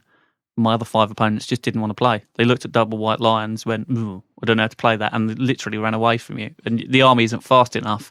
It's quite a defensive army that relies on people engaging you to actually get any big wins. I noticed that. I come to watch one of your games and you were all tight in around a building because you were concerned for obviously of getting that trade-off, losing that trade-off. They go in and just well it all at you and you lose it. But they were too scared to come at you. So was that with a draw or something? Yeah, that was an interesting one where my superior knowledge of the matchup actually worked against me. Yeah, whereas if you deployed on the 12-inch line, you could have been more, okay, he's not coming at me, good, I'll go at him then. But I've done that a lot with Lizard Men in the past, where you think, oh no, he's just going to line this all up, he's going to do this, and he doesn't. And you're like, I wish I'd deployed that closer, I could have won that. Yeah, so sometimes you need to be a bit flexible. But I think sort of going back to the believe hammer tag, it's just knowing what things do. And I think also if you play confidently and sort of you do things, you put people sort of psychologically on the back foot, which you believe and they believe you believe. They look at you and sometimes they're, well, what can he see that I can't? And it's just knowing that, I am going to lose that unit, but losing that unit either means I control this bit of board space or allows me to do something else that I want to do, or yes, but I do damage to you, which then means that you're going to be sitting there, and that's often quite a thing that people don't understand. That they think, my unit's going to beat your unit. Yes, it is, but your unit's then going to be taken off by something else, and that's sort of the long game as well. People don't see, and it's really important that you see that. Otherwise, it's you're setting yourself up to fail, basically. I agree. Well, I think that's about it for the War Room. Nice, short and sweet. Hopefully someone's learnt something, and I'm sure we'll see you again, because I very much want to talk to you. I know you're taking Warriors to the South Coast Grand Tournament. Yeah. I want to talk to you a little bit about your experiences when you come out of that and how you view some of the matchups and how you went about constructing your list. We'll wait to see if you do all right first, though. Before, it's a bit of a bogey tournament for me. Yeah. You've been a bit unlucky. You certainly were last year, but hopefully we wish you all the best at this year's event anyway. Thank you. And thanks for coming on the show, and we'll speak to you soon. Yeah.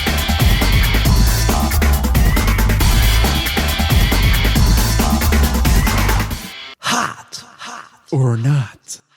Oh, I do love that filler, Wayne. Hot or not. So, this week we're going to be talking about on Hot or Not the Zinch Chariot, aren't we? Flaming Chariot. The Flaming Chariot. What is the official name? Do you know? You've seen the box. It's a Flaming Chariot, yeah. Oh, Flaming Chariot. Yeah. There we go. Flaming Chariot. Or it's the herald on Flaming Chariot. So, hot or not, Wayne?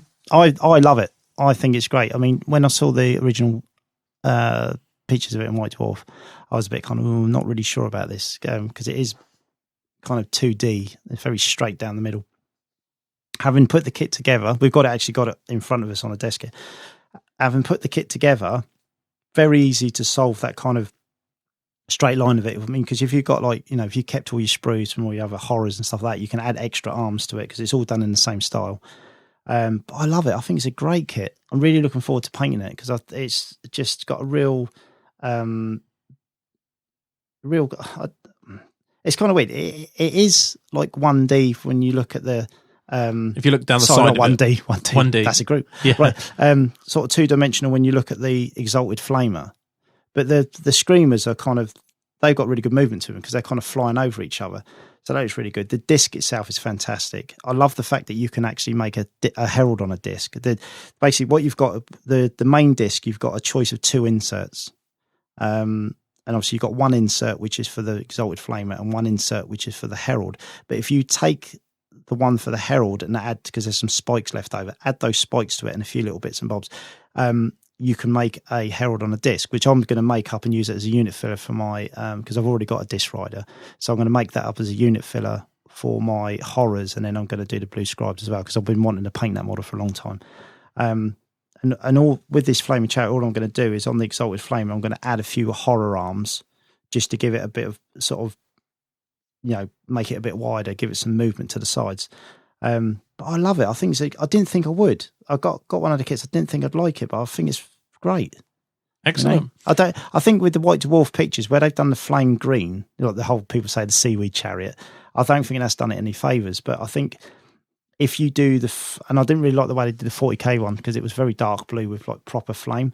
But if I paint this in the style as the rest of my Zench stuff, which is like I suppose like an ice blue, and then I've got like a very vivid blue and a very vivid pink, and then I'm going to add some green to it as well. And I've decided I'm going to rebase all my demons because I was looking at doing a new demon army. What I'm going to do is rebase all my demons that I've got, and then I'm going to kind of anything that I'm not happy with, I'm going to sort of go over, bring it up to scratch. But really looking forward to painting this because I did a load of drone plague drones as well. They take a while to build because all the joints on them and stuff like that, you can't, and they're not quick to put together because you've got to hold them as they dry. So they've taken, I only did a unit of 4, but they've taken a while to build. But and mold lines is virtually non-existent on this chariot. It's very well. I think a lot of the new plastics like that, they were very well placed, basically. But like you, I was very surprised. I looked at it and I liked it from the picture, but seeing it in the flesh, what the picture won't show you is the actual detail on the model. And after painting unpainted Empire plastics at the moment, as we'll talk about a little bit later on, and they're very flat, very old style plastics. Yeah. The detail that you get, the screamers, the texture on them, the disc, there's a texture on the disc, the flamer's got like a muscle texture.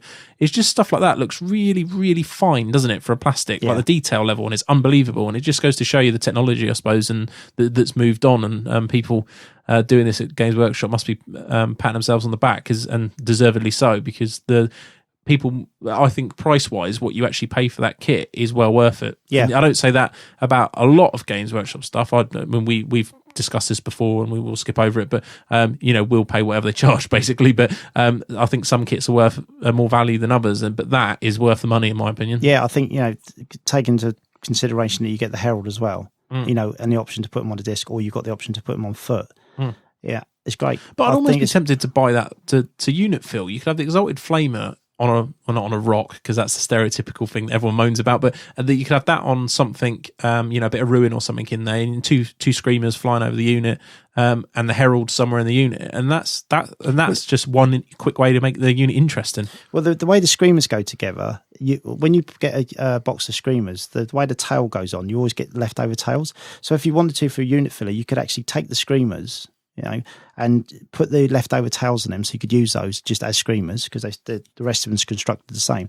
And then for the unit filler, you could actually have that on a 50mm square base with just the disc and the flame of firing flames over the top of the horrors. So you wouldn't need to use the whole model. You could just use the disc itself.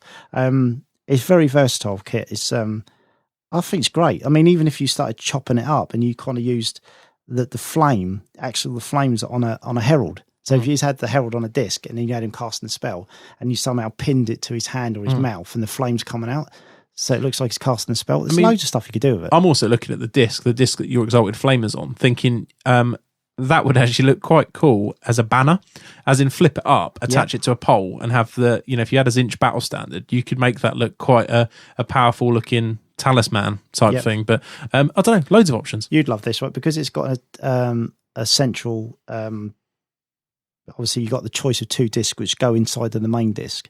If you left that out and turned it on its side, like you said about the banner, you could have like make some kind of resin thing, a portal, and then you've got like a horror's, portal glyph. You can have like a horror's arm coming through it, so it actually looks like a portal within the unit. Loads of stuff you could do. Portal, really, all over that. Really good kit. Like it. Good. So, in short, hot or not? Very hot. Oi, Muppet! Okay, so this week's Oi Muppet. This week, we're going to be talking a little bit about facings. So we talked about the 6-inch rule last time, something that I like to put in place with regards to making sure things don't panic.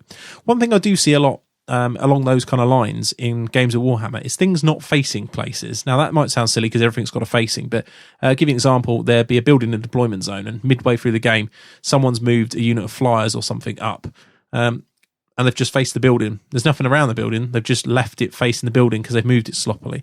Or chariots, which could be in the battle line because there's nothing that can charge them that you're worried about. But instead, someone's put a 5-man dog unit in front of the chariot or something, preventing it from charging.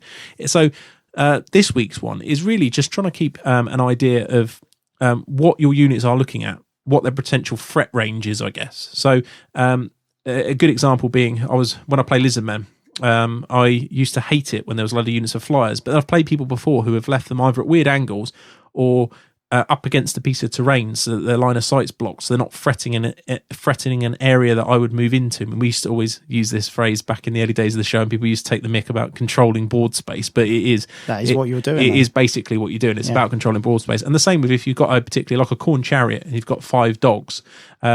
If you're worried about someone's army going 14 inches forward first turn, there's no point deploying your 2 chariots with a unit of 5 dogs in front of them, because if they do go 14 forward, you haven't got the threat of the double chariot charge taking either their men off or something like that. Yeah. So it's more just about facing. So I think my point was, make sure when you're moving your army, you think about where they're facing and where they want to be facing in the coming turns. Also, because if they're static units, it's going to save you some movement if you're looking at where you want to go. But it's not always about looking where you want to go. It's looking at controlling that board space, basically. So that was really my point with that. It's just looking and making sure they're looking to do something useful. They're always facing an area.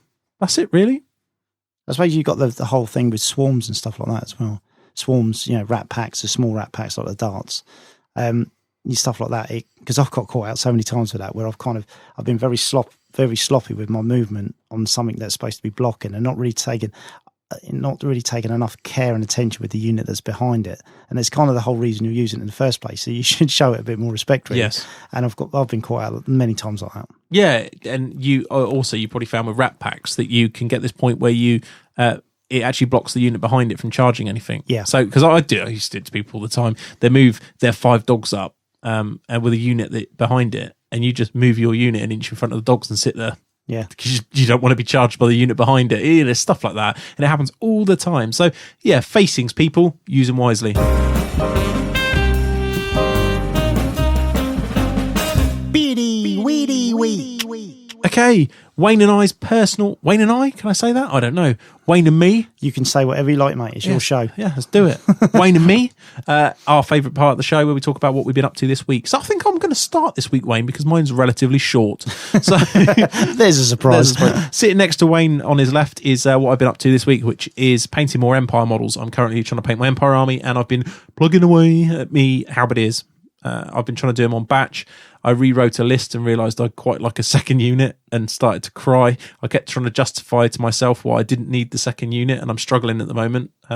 Now they're the price of a steam tank, but because of composition systems in several tournaments, I can't actually take the steam tank. So I'm thinking, oh yeah, well I could take another unit halberdiers. Which is where you've gone from 40 to 70.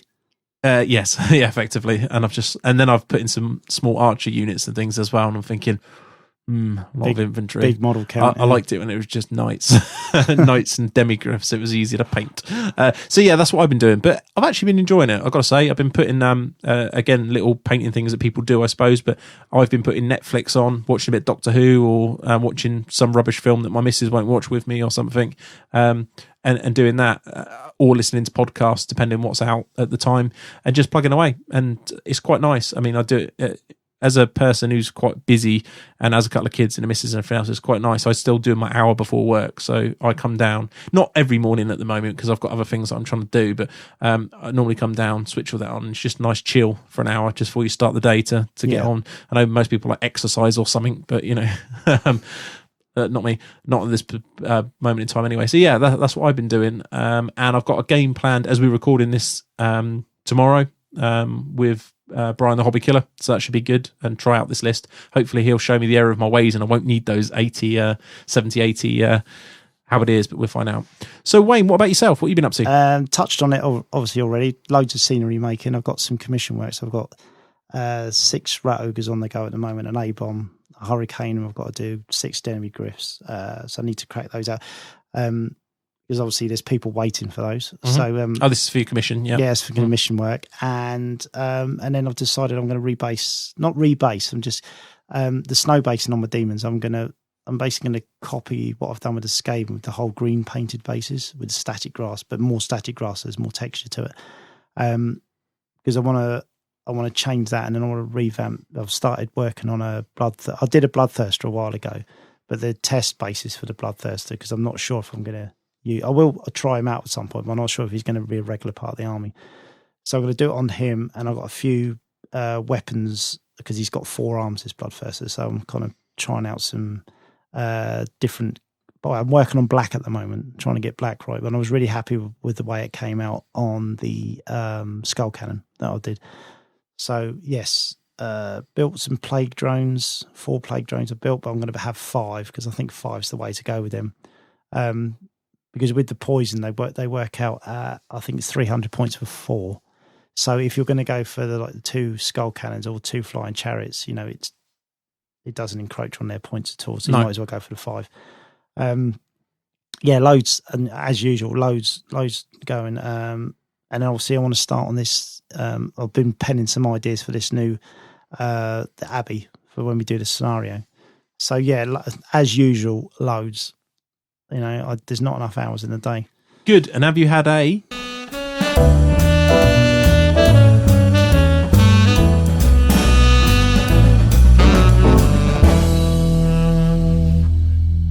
Yeah, it's the hobby wobble. Yeah, I always have hobby wobbles. It's just it's just a normal part of. We used to sort of laugh about the fact, I'm getting distracted. Now I've kind of taken the attitude where they're not distractions. It's all one lump, and I just you're just chipping away at another project. I'm just chipping away at another project, and then sometimes one project gets more of my time than the other. So I like it. I think if I take that attitude to it, then I don't in my mind I don't stop doing something. It's just I will get round to that once I finish this bit. I like it. I like it. Good. Well, that doesn't sound like you had much of a wobble this week in terms of actual. No, I suppose you've had a wobble because you've decided rather than doing a new demon army, you're going to change your base. But it's not it. That's pretty tame for you. Yeah, it is. You haven't picked up a paintbrush and done anything else in the last 2 weeks. So no, good. I mean the only thing I've really painted is obviously the terrain, and obviously the commission work I'm working on. But I prepped a load of models last night and did some spraying and some dusting to obviously do like a pre-highlight. Mm. I mean, a lot of this stuff's just getting, it's not say just, but it's getting kind of pre-highlighted and dipped. Sure. Because it's all about speed painting. Good. But I am looking forward to I want to get this first test model done, for the basing, for the demons, because I actually quite like my demons the way they are, but I think what I need to do is some of the models need another highlight. And if I can get this, the green basing to kind of add another sort of, because there's so many colours in the demon army, I'm thinking if I add the green to the bases, it kind of creates that whole cartoon effect with lots of bright colours. And I quite like that. Yeah, It's very old school. But it's been like good that. for you over the years. It has, it's worked for me. And if it ain't broke, don't fix it. No, exactly. You still don't see much of it these days. So no, that'd be good. That'd be good. Good. Sounds like we've had a not too productive week, but we've been plugging away, cracking on. Yep. Good. Okay, well, I suppose that's time for us to start to say goodbye as we're approaching our time. So once again, we'd like to thank you guys for listening. Og Games for sponsoring us. So for all your hobby needs, oggames.co.uk. And remember to use the promo code YoYoYoApril for your free magnetic kit on orders £50 or more, but be quick because they are limited to a certain amount of customers. A quick reminder, the Saucy section, the Super Awesome Wargamers Club, is well up and running. You've got the entire show archive of all our previous shows. So that's, wow, a mountain of hours of listening to be held there, especially if you haven't heard them or there's one particularly one you want to hear again. All our army reviews are up there. We've got a lot of specific hobby chat. So last week we uploaded a hour and a bit show talking to Dan Thomas about Empire and how he got on at a couple of events and just talking about his list and how he views the matchups against certain armies. Good listening if you're an Empire player, and just generally interesting if you want to know as well how Empire players view the matchup against your own army. So it's definitely worth checking out, and there's new stuff going up there all the time. I've got another show planned going up there specifically to do with Warriors probably soon, from a hobby perspective actually, that particular one coming up. So check that out, Saucy section. As always, it helps support the show. There's a lot of costs, and we've had to plug a lot of money into rebuying all the equipment again to get this show sounding good for you. We're looking for some support with that, and in return we'll try and provide you as much extra content as we can. At the moment that's half price at £9 a year, so grab that while it's hot. Plenty of people have already. Definitely worth getting at the moment if you want to help support the show. The other thing that is going to be coming up soon as well is a series of starter shows, which are going to be a subsection of the main site actually, and they're going to be sort of 15-minute talks about each of the different races, and that's why you should play them, roughly how they play, what the fluff background is about, and just and what your first purchases should be, what you should avoid if you're playing at a club, what you should want if you're playing at a tournament. Just little 15-minute shows, so keep an eye out of those. Again, it's been a bit of an Empire themed starter, because it was one of the things when we finished the show for our sort of hiatus that we had scheduled in to do, so we've repicked it up. But there's the Empire starter show will be out shortly, so keep an eye on that if you're thinking about doing an Empire army. Apart from that, the usuals, we'd like you to talk about us with your friends, review us on iTunes if you can. You can contact us at Twitter, Dan at Heelanhammer at Heelanhammer. Wayne, you are Wayne Kemp, at Wayne Kemp 13. Good. And you can email us Dan at Heelanhammer.com and Wayne at Heelanhammer.com if you want to contact us direct. And the other way to get involved with the community of Heelanhammer is to be on our forums. You can find the forum tab from our site, Heelanhammer.com. Get on there, sign up. It's the activity started to move again already. Painting blogs have seen some activity. It's all been good. So it's a good community to be part of. So get on there and do that. Next show, we're going to be asking you for some tips from hobby. We want to share hobby tips from the community with all the listeners of the show. So bear that in mind to start thinking about it. If you've got a specific hobby tip you think is great, little 2-minute things, please send them in to us, email them. That'd be the best way of doing that, and we can share them with the world. Remember also that the Hobby Hero Challenge is still in play. We want those Tomb Kings on a War Sphinx. We want your stories. You've got another couple of weeks to let us know before probably about a week or so before we actually record the show, but it's 2 weeks before it comes out. So please email those across, and we look forward to seeing them. Anything else, Wayne, that you want to speak about while you're here? No, well, the hobby challenge, obviously, once we've done the War Sphinx one, then we'll offer up the next. Oh, there's plenty of them. There's plenty of them, yeah. So hopefully this will be a good section where the listeners can really get involved, and obviously we can relay their tales of awesomeness. Yeah, or woe. Yeah, or woe. Whatever they might be. Whichever one it is, but we definitely want to hear about it. So thanks again, and thanks for the initial comments on the first show. It's early days recording this since the last show come out, but we've had quite a lot of nice comments, and I just want to thank you guys for picking us up again and listening to us. It's very much appreciated and keeps us on track. Yeah, thanks guys. Great. So until next week, we'll see you in 2 weeks' time, people. Bye-bye.